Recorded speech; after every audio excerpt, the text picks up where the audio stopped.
Assalamualaikum warahmatullahi wabarakatuh. Jumpa lagi, masih bersama saya HSP di Badi Makassar Channel. Nah, beberapa video terakhir kemarin ya, kita lebih sering melihat atau mengulas tentang Badi baru atau tempahan baru. Dan kini saatnya untuk kita ke Badi tua atau pusaka tua. Salah satunya adalah ini. Mau tahu ini jenis badi apa? Simak terus.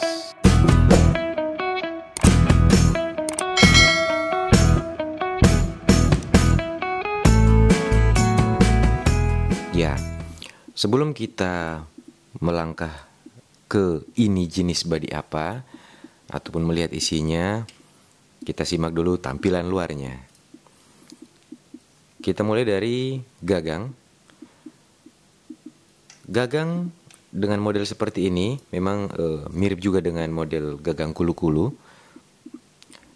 Akan tetapi untuk model seperti ini terinspirasi dari kepala belut ya. Jadi biasanya saya dan beberapa teman menyebut kalau pangulu atau gagang seperti ini kami sebut pangulu londeng atau belut ya, kepala belut. Dan di sini memiliki ukiran ya. Ya, seperti relief ya. Sangat timbul. Jadi ini semua masih bawaan ya.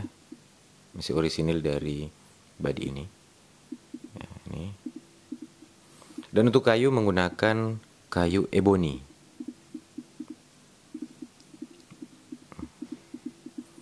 Kemudian kita lanjut ke sarungnya.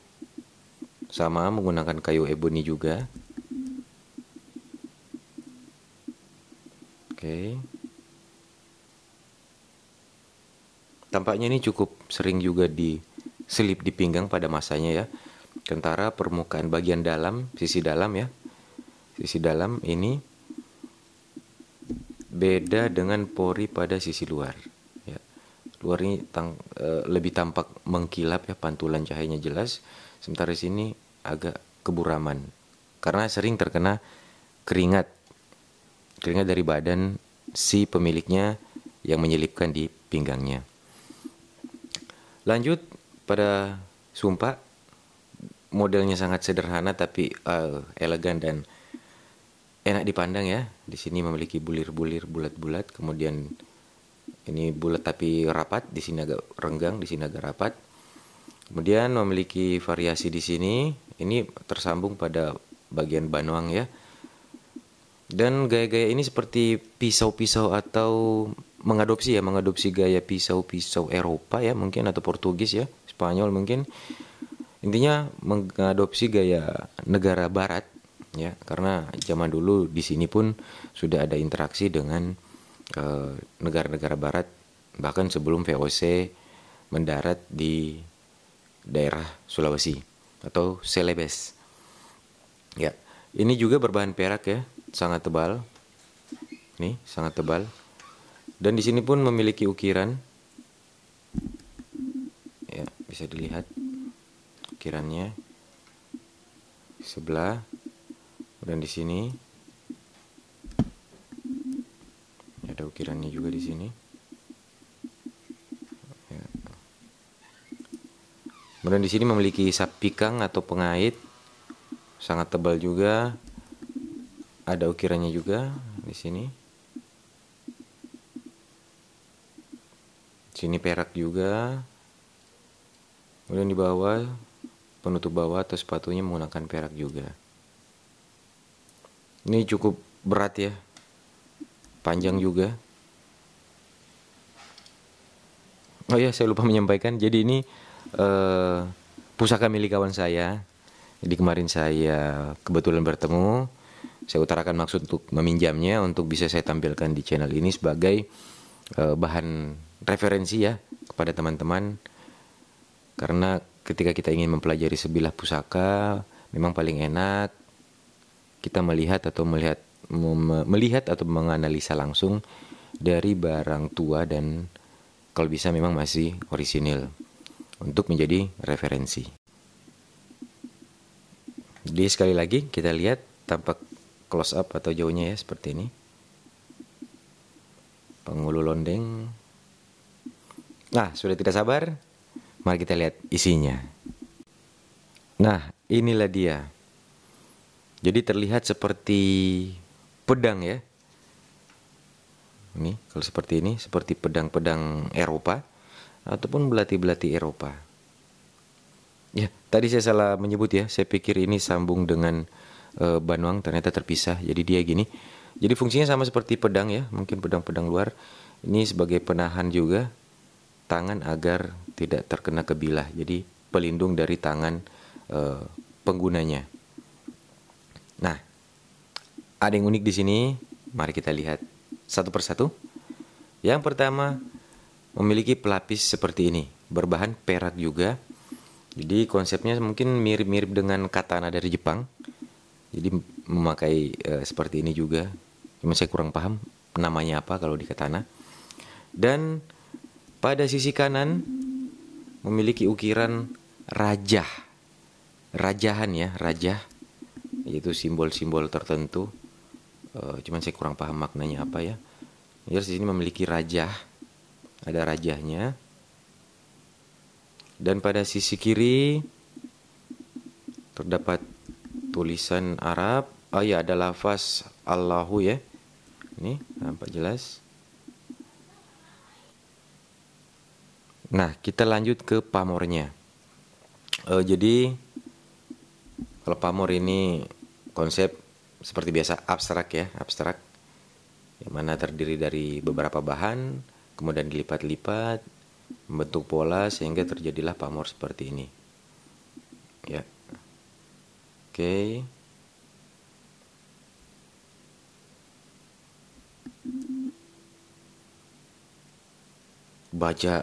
Kalau bajanya ini sangat mengerikan menurut saya. Sangat tajam, sangat hitam pekat. Ya. Ini kalau dibersihkan atau ditompang kita benar-benar ekstra hati-hati ya. Jadi ini pamornya dato-dato ya, mak balo. Ya, bisa juga dikatakan balo pake. Dan kemungkinan teba jampu juga masuk ya. Ya ini beda istilah dari beda daerah ya. Nah, sisi kiri.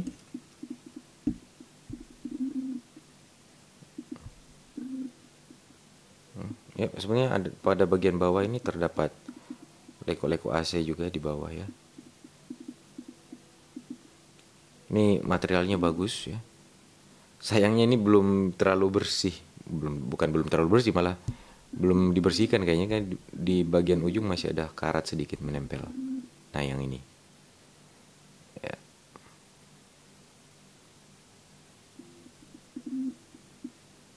Oke.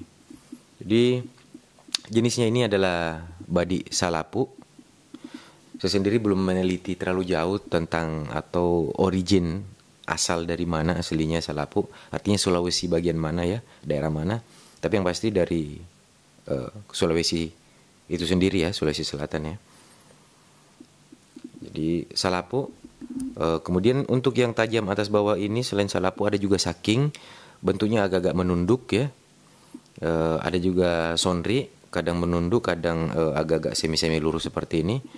Dan untuk yang lurus ini biasanya kita sebut salapu. Yang melengkung-melengkung seperti keris ya, berlekuk, itu singkiri. Jadi salapu dan singkiri termasuk jenis pusaka yang cukup langka ya, artinya tidak banyak beredar. Kemudian kalaupun beredar salapu, kemudian saking juga ya, itu juga kebanyakan malela ya. Kalaupun ada sonri juga ya, sonri. Dan untuk yang dato-dato seperti ini itu sangat jarang, terutama salapu seperti ini juga. Jadi melihat tampilan fisik ini, saya berasumsi atau berpikir bahwa badi ini adalah pusaka yang bukan sembarangan juga ya. Jadi yang dimiliki bukan orang sembarang juga, kemudian kalangan tertentu. Bahkan saya menganggap ini bisa jadi sebuah kalompoang. Kalompoang itu benda kebesaran ya. Pusaka ya, pusaka kebesaran dari kalangan tertentu. Menjadi simbol kebesaran atau simbol kekuasaan ya. Ini dia salapu dengan panjang, wah saya lupa ukar tadi, tapi ini termasuk cukup panjang, kemudian berat karena sangat tebal bilahnya nih.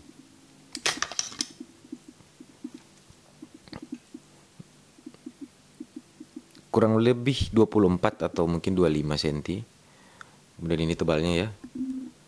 Ya, ini bisa lihat bersama ketebalan. Jadi ini yang paling tebal pada posisi tengahnya ya, tebal. Karena pada sisinya nih sudah disesang atau disotong atau di bevel ya.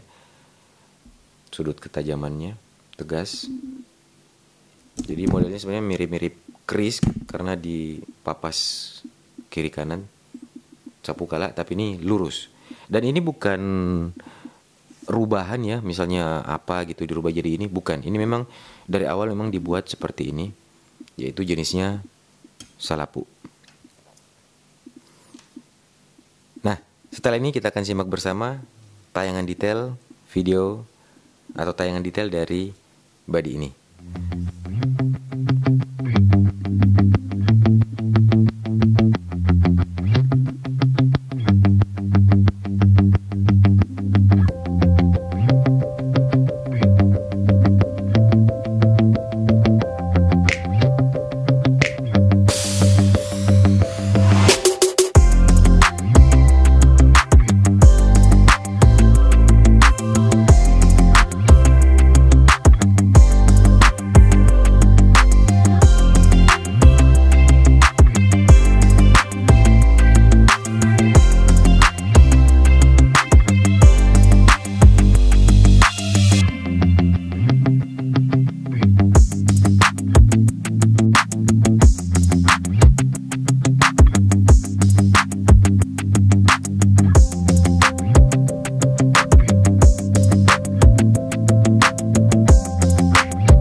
Terima kasih telah menonton. Semoga video ini lagi kembali bisa menambah wawasan dan referensi bagi teman-teman pencinta pusaka dimanapun berada. Oke, terima kasih dan salam pusaka.